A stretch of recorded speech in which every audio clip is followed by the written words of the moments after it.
오늘 본문 우리 이사야 53장 우리 7절부터 9절 말씀을 중심으로 고난에 대한 태도라는 제목으로 우리 함께 은혜를 나누기를 소원합니다. 2022년도 고난주간 이제 넷째 날인데요. 매년 우리 고난주간을 맞이하면서 적어도 우리 두 가지 참 새로운 기회가 되면 좋겠습니다. 첫 번째는 주님의 그 고난이 참 바로 나를 위한 고난이고 정말 우리가 감당할 수 없는 그런 은혜를 받은 그런 고난이었구나. 왜 날 사랑하나? 왜 날 사랑하나? 그래서 참 그 주님의 고난을 깊이 묵상하면서 저는 목회하면서 성격도 또 참는 것도 많이 바뀐 것 같습니다. 제가 이렇게 이전에 제 성격에 대해서 이렇게 이야기하면 전혀 생각이 안 된다고, 전혀 뭐 이렇게 정반대인 것 같다고, 그것은 뭐 제가 뭐 이렇게 마음이 뭐 좋아서 그런 것보다는 제가 했던 것은 힘들 때마다 바라볼 데가 없잖아요. 그때마다 주님이 십자가 지실 때에 주님의 심정은 어떠셨을까? 저는 늘 이렇게 주님 앞에 나갔습니다. 주님, 제가 이런 문제 때문에 많이 힘든데요. 정말 미칠 것 같은데 주님은 십자가 지실 때 어떠셨나요? 그러면서 주님의 그 십자가 사건을 둘러싸고 여러 가지 있었던 그런 스토리들, 그것을 이렇게 하나씩 묵상하다 보면 그냥 그 가운데 다 풀어지는, 마치 pu림이 말이죠, 커피에 녹듯이 그냥 내가 녹이려고 하는 것이 아니라 주님의 십자가의 그 고난을 생각하면 그냥 다 풀어지는, 참 이상하다. 제가 88년도 목사 안수 받고 89년도 지금 교회를 섬기면서 지금까지, 지금도 저는 우리 십자가 우리 찬양하게 되면 저도 모르게 손에 땀이 납니다. 왜냐하면 십자가의 고난은 그냥 고난 주간에만 있는 연중 행사가 아니라 정말 우리의 매 순간순간마다 그 고난으로 통해서 많은 유익을 얻기 때문입니다. 자, 두 번째, 우리는 이 고난 주간을 통해서 고난에 대한 태도가 이제는 바뀌면 좋겠습니다. 고난에 대한 태도는 우리의 뭐 성격 따라, 기질 따라 우리 가는 게 아니고요. 그것은 뭐 서로 급할 수도 있고 느긋할 수도 있지만 적어도 고난에 대한 태도만큼은 바뀌어야 됩니다. 뭐 당연하죠. 우리가 고난 주간을 몇 번 우리가 지금 보냈는데요. 오늘 바로 그 부분을 좀 다루고 싶습니다. 슈렛이 파드마나반의 돈에 관한 완벽한 사용 설명서에 재미있는 일화가 기록되어 있었는데요. 삶의 고난으로 불평하던 한 여인과 그녀 어머니와의 대화가 있습니다.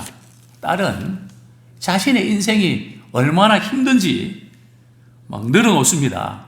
그래서 이제는 모든 것을 포기하고 싶다고 말했습니다. 그래서 어머니는 딸을 주방으로 데려가서 냄비 3개다가 말이죠, 냄비 하나에는 당근을 집어넣고 또 다른 냄비에는 계란을 집어넣고요, 또 하나의 냄비에는 커피를 집어넣습니다. 그리고 불을 켰습니다. 가스레인지 불을 켰습니다. 시간이 흘러서 어머니가 딸에게 그 냄비에 있는 것들 다 끄집어내서 접시에 담으라고 했습니다. 그러면서 어머니가 딸에게 묻죠. 당근은 어떻게 됐니? 어떻게 됐을까요? 물렁물렁해졌죠. 달걀은요, 단단해졌죠. 그죠? 삶은 달걀이니까요. 굳어졌죠. 커피는요, 맛있는 그 향기가 말이죠, 진동을 합니다. 사실 커피는 말이죠, 보통 우리 사무실에 이런 데서 이렇게 믹스 커피로 말이죠, 물 이렇게 받아서 넣는 그 맛은 다르거든요. 커피 맛은 제대로 이렇게 맛을 내려면요, 옛날 난로에다가 말이죠, 주전자에 커피 넣고 말이죠, 끓여야 됩니다. 그게 바로 시장 커피라는 거거든요. 고소하고 말이죠, 맛이 다릅니다. 벌써 그래서 커피는 온도에 따라서 달라집니다. 제 경험상요. 자, 이제 어머니가 이 딸에게 이렇게 말합니다. 그렇지. 어떤 사람은 고난이 닥치면 그냥 약해져서 물렁물렁해져서 그냥 포기하고 싶은, 나 이제 여기까지만 할 거야, 안 할 거야, 이렇게 하는 사람이 있단다. 또 어떤 사람은 달걀처럼 고난 당할 때에 더 굳어지는 사람, 더 강해지는 사람이 있단다. 또 세 번째는요, 커피처럼 그 어려운 역경과 시련을 바꾸어서 맛있는 향기로운 것으로 바꾸는 사람이 있단다. 앞으로 살아가면서 너는 커피 같은 인생을 살면 좋겠다. 이제 고난에 대한 태도인데요. 우리 예수님은 십자가에 고난 당하시면서 어떤 태도를 취하셨을까요? 우리는 고난 당할 때에 주로 어떤 편일까요? 우리 이사야 53장 7절 말씀 다시 한번 읽도록 하겠습니다. 시작. 그가 곤욕을 당하여 괴로울 때에도 그가 입을 열지 아니하였으며 마치 도수장으로 끌려가는 어린 양과 털 깎는 자 앞에서 잠잠한 양같이 그의 입을 열지 아니하였도다. 우리는 고난이 주는 유익은 알고 있습니다. 그러나 막상 고난을 당해야 되는 그 과정, 예수님의 십자가의 고난도 마찬가지죠. 정말 그 고난의 그 과정은 정말 힘들었습니다. 곤욕스럽고요, 괴로웠습니다. 우리 고난 당하면 우리가 괴롭거든요.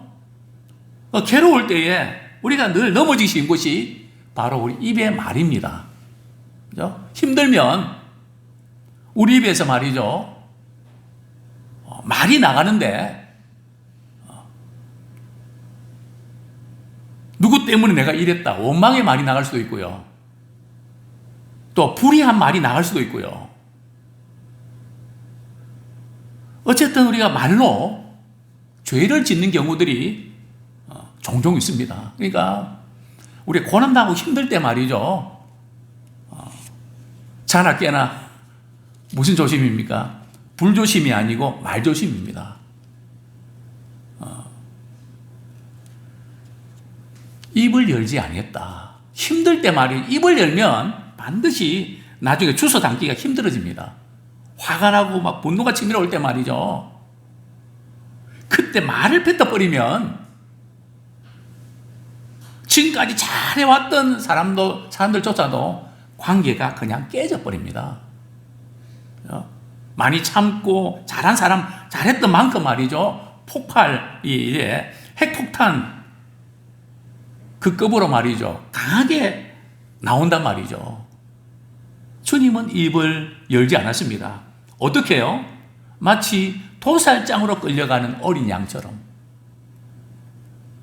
참, 도살장으로 끌려가서 이제 죽게 되는데, 또 어떤 비유를 듭니까? 털 깎는 자 앞에서 잠잠한 양같이. 양 털을 이제 깎는데 말이죠, 양이 털을 깎을 때 아플까요? 안 아플까요? 양이 안 돼봐서 잘 모르겠는데요, 어떤 때는 털을 깎다가 말이죠, 털을 그냥 뽑는 경우도 생기고요, 또 깎다가 이렇게 살에 이제 상처를 주는 경우도 있고요. 그 얼마나 아픕니까? 그런데도 양은 아무 말을 하지 않는다는 거죠.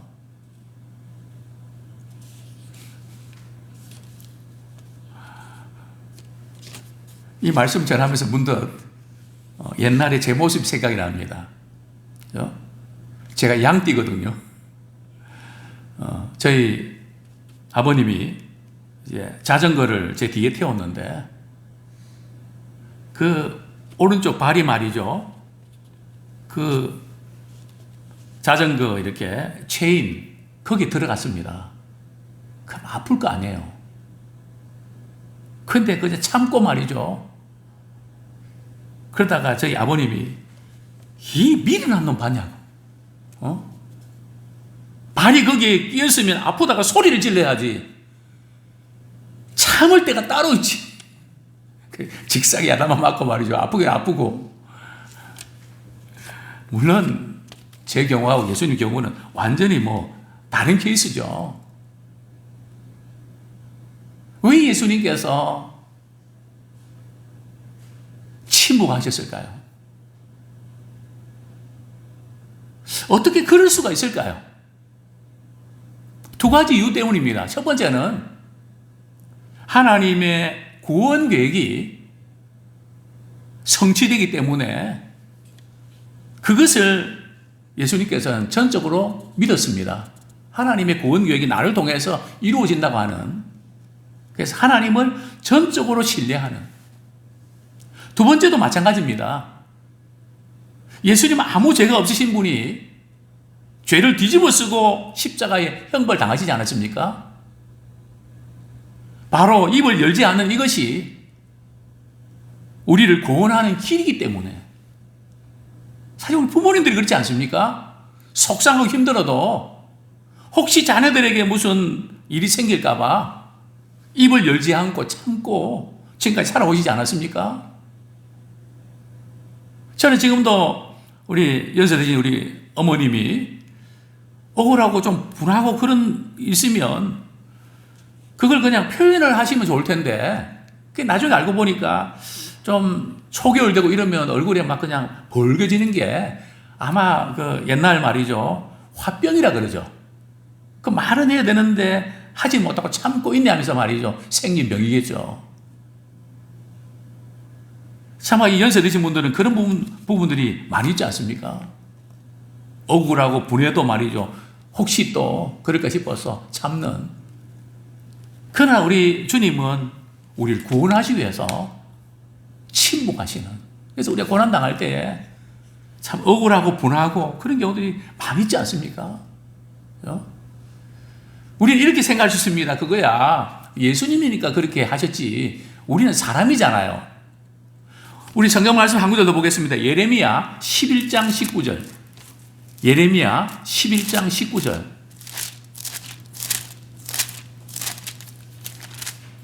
구약 성경 1069쪽. 예레미야 11장 19절 같이 읽겠습니다. 시작.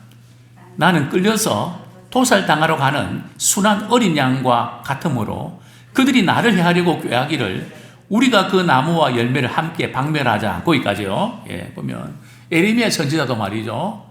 하나님의 말씀을 받아서 예언을 선포할 때에 나는 끌려서 토살당하라는 순한 어린 양과 같다. 뿐만 아니라 예수님께서 또 우리에게 이런 말씀을 하셨죠. 우리 지난 우리 고난 주간 두 주에 걸쳐서 말씀드렸던 부분인데요. 베드로전서 2장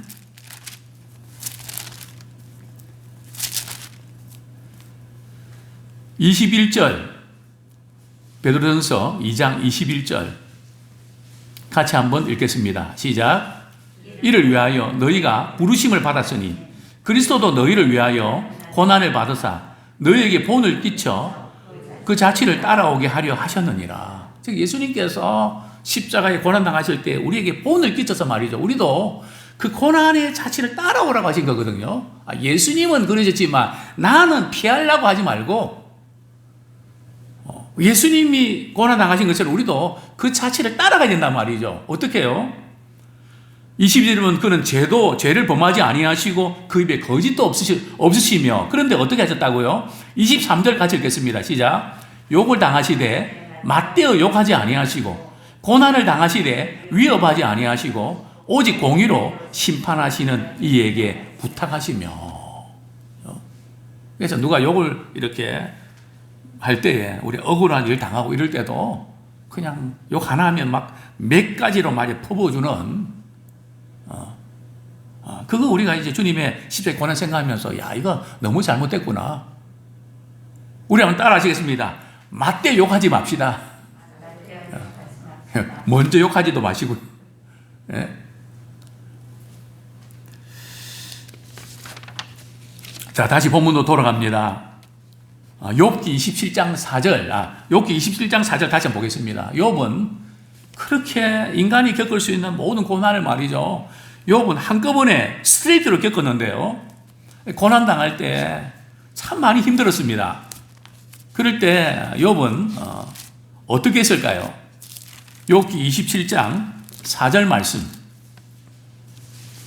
2절 제가 읽어드리겠습니다. 나의 정당함을 물리치신 하나님, 나의 영혼을 괴롭게 하신 전능자의 사심을 두고 맹세하노니. 4절 같이 읽겠습니다. 시작. 결코 내 입술이 불의를 말하지 아니하며 내 혀가 거짓을 말하지 아니하리라. 5절. 나는 결코 너희를 옳다 하지 아니하겠고 내가 죽기 전에는 나의 온전함을 버리지 아니할 것이라. 물론 욥이 친구들이 자신을 죄인 취급해서 막 공격을 하니까 화가 나서 말이죠. 나만 죄 지었냐? 막 그러면서 그냥 막 공격하고 뭐 너무 힘들고 고통스러운 가운데 말이죠. 친구들 위로한다고 했지만 위로가 아니라 그냥 공격으로 들려져서 뭐 그런 부분이 있지만 욥의 중심은 말이죠. 내 입술이 하나님 앞에 불의를 말하지 않겠다. 내 혀가 거짓을 말하지 않겠다. 그리고 나의 순전함을 나는 놓지 않겠다. 우리는 고난당할 때에 힘드니까 속상하니까 나 이제 그만할래. 잘해왔던 것을 포기를 한단 말이죠. 주님은 그걸 달아보세요. 정말 속상하고 힘들고 그만두고 싶을 때 우리 주님의 십자가를 생각하면서 내려와라고 막 그렇게 말이죠. 유혹할 때 주님 내려오시지 않으셨거든요. 그래서 우리가 구원의 놀라운 은혜를 누리고 있지 않습니까? 우리는 그 정도 아니지 않습니까? 아무쪼록 우리는 고난당할 때에 주님께서 우리를 구원하시기 위해서 정말 그 침묵하셨던 그 주님의 사랑을 우리가 기억하기를 원합니다. 자, 우리 이사야 53장 8절. 또 예수님은 십자가에 고난당하실 때 어떤 상황이었을까요? 우리 8절 말씀 같이 읽겠습니다. 시작. 그는 곤욕과 신문을 당하고 끌려갔으나 그 세대 중에 누가 생각하기를 그가 살아있는 자들의 땅에서 끊어짐은 마땅히 형벌받을 내 백성의 허물 때문이라 하였으리요.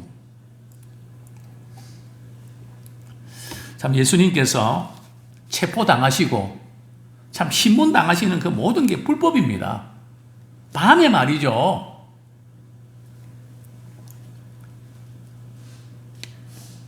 그냥 대장뜰에서 말이죠. 자기들끼리 예수님을 말이죠. 십자가에 못 박을 그 모든 계략을 다 꾸며놓고 불법 재판을 했거든요.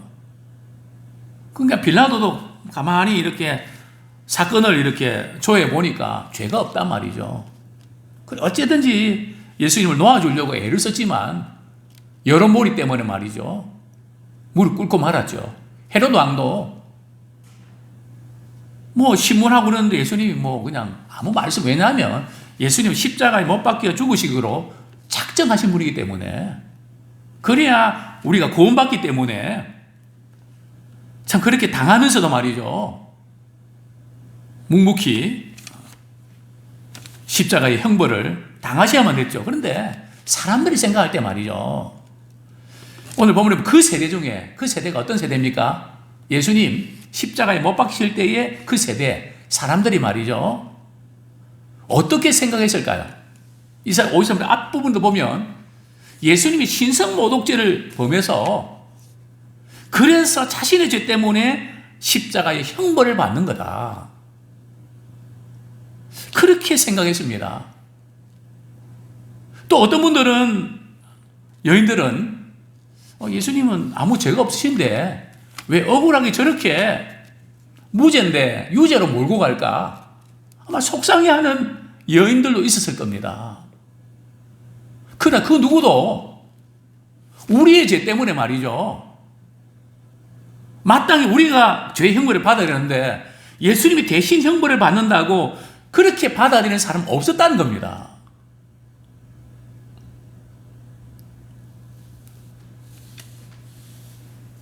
그럼에도 불구하고 예수님은 십자가에 고난을 당하셨다는 거죠. 뭐 좀 이렇게 일부라도 말이죠. 예수님 우리 집 때문에 십자가 지셔서 너무너무 감사해요. 너무너무 고맙습니다.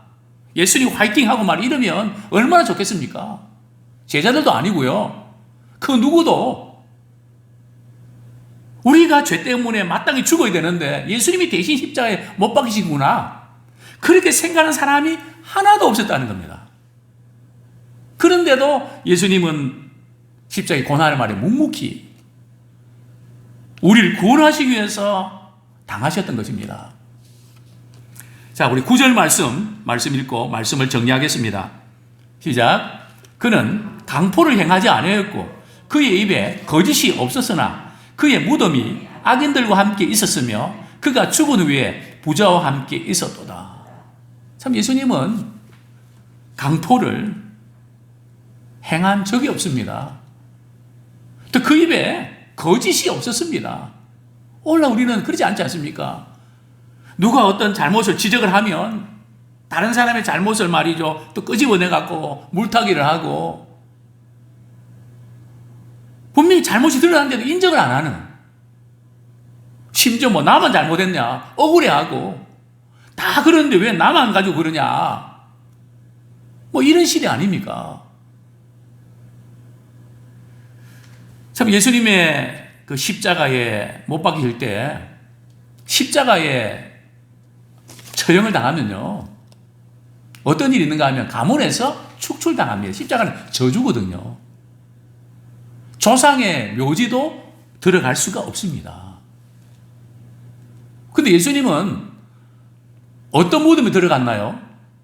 우리 성경 말씀 한 구절 읽겠습니다. 마태복음 27장 57절. 마태복음 27장 57절.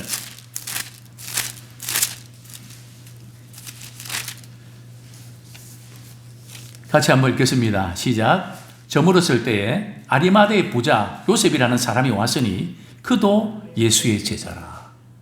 참 아리마대 요셉은 부자거든요. 부자의 그 묘에 들어갔다는 거죠. 하나님의 예언의 그 말씀이 그대로 성취된 거죠.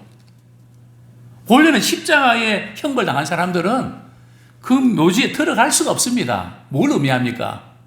주님은 의로우신 주님의 종이었습니다. 이것을 우리에게 반증하고 있는 것이죠. 그렇습니다. 우리 예수님께서 참 십자가 지실 때에 고난 당하실 때, 십자가 고난 당하실 때에 히브리서 12장 3절 이렇게 말씀합니다. 주님이 왜 십자가에 고난 당하시면서 끝까지 그렇게 참으셨는가 하면 너희가 피곤하여 낙심하지 않기 위하여 죄인들이 이같이 자기에게 거역한 일을 참으신 일을 생각해라. 그래서 우리는 고난 당할 때에 그냥 거역당하고 배신당하고 이럴 때에 주님이 십자가 지실 때 너희가 피곤하고 낙심지 않기 위해서 내가 십자가의 고난을 묵묵히 참아냈다. 너희들도 그 고난의 자질을 본받아야 된다. 우리 또한 고난 안에서 우리 승리하는 그런 우리가 되기를 축원합니다.